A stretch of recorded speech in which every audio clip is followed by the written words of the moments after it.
Hello everyone and welcome back to Coach Craig's Sports. This is the Week 4 NFL DFS core pick video. So if you haven't been here before, kind of what we're going to do, I'm going to go through the price on both DraftKings and FanDuel for each player, the projected ownership as well as optimal appearance rate according to Run the Sims model, as well as their fantasy points per game and kind of some reasons why I like them overall. But without further ado, we'll get started at the quarterback position with Lamar Jackson, quarterback for the Baltimore Ravens. He is going against the Buffalo Bills this week. The Bills obviously have a pretty banged up defense at this point in time. Last week they were missing their two starting defensive tackles, their two starting safeties, and Dane Jackson at corner, and then Tre'Davious White's obviously on the PUP list. So a lot of inexperience in that defensive backfield especially. We'll see if Jordan Poyer plays this week or not. I have not checked up on that yet, but if he doesn't play, you still got inexperience at safety and experience at corner if Dane Jackson doesn't play as well. And then even if he does play, he was like a 6th, 7th round pick a couple years back as well. Lamar Jackson's been essentially the best quarterback the first 3 weeks of the season. He's averaging 34.75 fantasy points per game on FanDuel and 37.8 fantasy points per game on the DraftKings side. Obviously, he gets a little bit of boost on the DraftKings side for his rushing, and he's hit that 100-yard bonus, I believe, once or twice so far this season. So definitely some extra upside there on the DraftKings side. He's projected about 6% ownership on DraftKings. Optimal appearance rate is about 4.4%. So some negative leverage there, although he does have about half the ownership of a guy like Josh Allen and Jalen Hurts, who are kind of the two other high-priced popular quarterbacks. So I don't mind that at all. And then on FanDuel, it's 8% ownership and 7% optimal appearance rate. And he's still about half the ownership of Jalen Hurts and Josh Allen on FanDuel as well. So definitely some leverage to be had there compared to the other top high-priced quarterbacks. For me specifically, this week it's kind of the high-end guys are kind of going down a little bit on the low end. There's not much middle ground there overall this week. Lamar Jackson versus the Buffalo Bills, definitely pay attention to him this week. I would have over that 6% myself, and I definitely think he's going to be a great play overall once again this week. Then we move over to the running back position. We got James Conner, running back for the Arizona Cardinals, going against the Carolina Panthers this week. It's not been the greatest start in the year for the Cardinals team or James Conner specifically. This should be the best game script they've had all year, so it should mean some couple extra carries for him. Been limited a little bit in practice with his ankle injury that he dealt with, but he ended up playing last week, so I'm not too concerned about him at this point in time. He's projected about 9% ownership on both FanDuel and DraftKings. On FanDuel, his optimal appearance rate is about 8%, so you're coming in about even there, using a little bit of leverage, but if he pops off, it's not going to matter either way. And then 6.3% optimal appearance rate on DraftKings. So far on the season, on FanDuel, he's averaging 9.1 points, and on DraftKings, he's averaging 10.8 points. I believe he is still yet to score a touchdown, and he hasn't been too involved in the passing game, and the numbers were a little bit down 2 weeks ago because he did get injured, and then he got back last week, was a little bit limited, but should be pretty good once again this week. Carolina Panthers are averaging 136.7 rushing yards allowed per game. That's 23rd in the league. So it could be a lot of opportunity for James Conner here today. If he gets into the end zone with 1 or 2 touchdowns, going to be that big boom day, and at 9% ownership, definitely going to be somebody that you want in your lineup overall. And I believe I missed this earlier, but on DraftKings, he's $6,300. On FanDuel, he's $6,800. So a reasonable price tag on both sites as well. Then we move over to the wide receiver position with Drake London. He is obviously the rookie wide receiver for the Atlanta Falcons. Their lead target getter in terms of wide receivers, obviously he's sharing a little bit with Kyle Pitts there at tight end, but Pitts hasn't had the greatest start to the year until last week. Drake London, $6,100 on DraftKings, $6,300 on FanDuel. He's going to be super popular this week. That's kind of the one downside to him. His projected ownership is 15% on both FanDuel and DraftKings. They go against the Cleveland Browns this week. Matchup on paper that shouldn't be that great, but we know that Myles Garrett did get in a car accident. Jadeveon Clowney didn't play last week, so maybe if they're not able to get pressure on Marcus Mariota, get some time, hits Drake London deep down the field, or he's just a target monster like he's been so far this season. You could see a little bit of Denzel Ward, but he has not played at his typical level so far through 3 games this year. His PFF grade's way down. He's allowing yards and everything else like that, so not as big a concern as it would be maybe in the past. And it's kind of weird since he's been healthy, and a lot of his career when he hasn't been the best is when he's been a little bit injured. So we'll see if there's something else to it there. Optimal appearance rate on FanDuel is 6.4% and 5.5% on DraftKings. He's averaging 14.47 FanDuel points, very respectable for his price tag, and 17.1 fantasy points on DraftKings this season. Very respectable numbers. Obviously, the price tag's still trying to catch up because he's a rookie and everything else like that. But if he's able to do what he's been doing, It's going to be another good play once again this week. However, if you want to get away from some of that ownership, look at Garrett Wilson for the New York Jets. Going against the Pittsburgh Steelers, they're giving up a lot of yards to wide receivers, and he could have another big game, and he's been targeted quite a bit so far this season.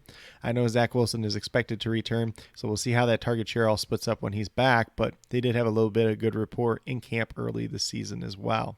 Then we move over to the tight end position. It's kind of an interesting week overall. There's a lot of guys that are in the middle, and then you have Mark Andrews at the top and a couple guys at the bottom, and we're going with one of the couple guys at the bottom today, and Daniel Bellinger, tight end for the New York Giants. Obviously a rookie tight end, but had a pretty strong performance last week. He had 4 catches for 40 yards. He scored a touchdown the week before that. So if you just look at those 2 weeks, he's kind of coming on strong. Obviously, the wide receiver options for the New York Giants are pretty much non-existent at this point. Sterling Shepard was their main guy. He just tore his ACL. Wan'Dale Robinson and Kadarius Toney, I believe, are yet to practice this week, so they're probably not playing.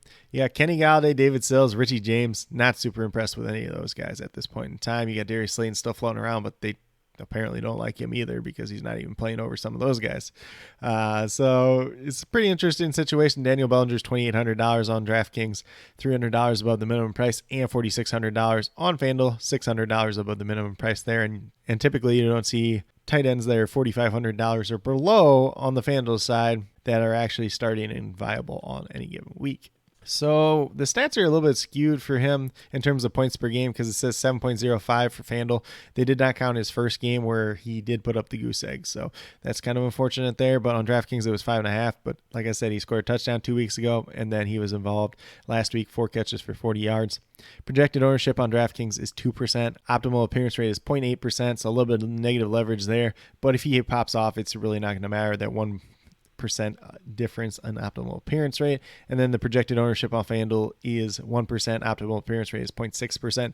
I will note Run the Sims is a little bit higher on Tanner Hudson for whatever reason. I don't know why, but Daniel Bellinger would be the tight end that I'd be interested in for the New York Giants. They are also going against the Chicago Bears. They're okay against tight ends, the kind of middle of the pack there, but this is more of a volume play and a cheap pay down option overall this week. Then last but not least, we're moving over to the New York Jets defense. They are $2,600 on DraftKings, $3,600 on FanDuel, so about as cheap as you're going to get pretty much on any given week. They have not been great so far this year. They're averaging 3.33 fantasy points per game on both sites.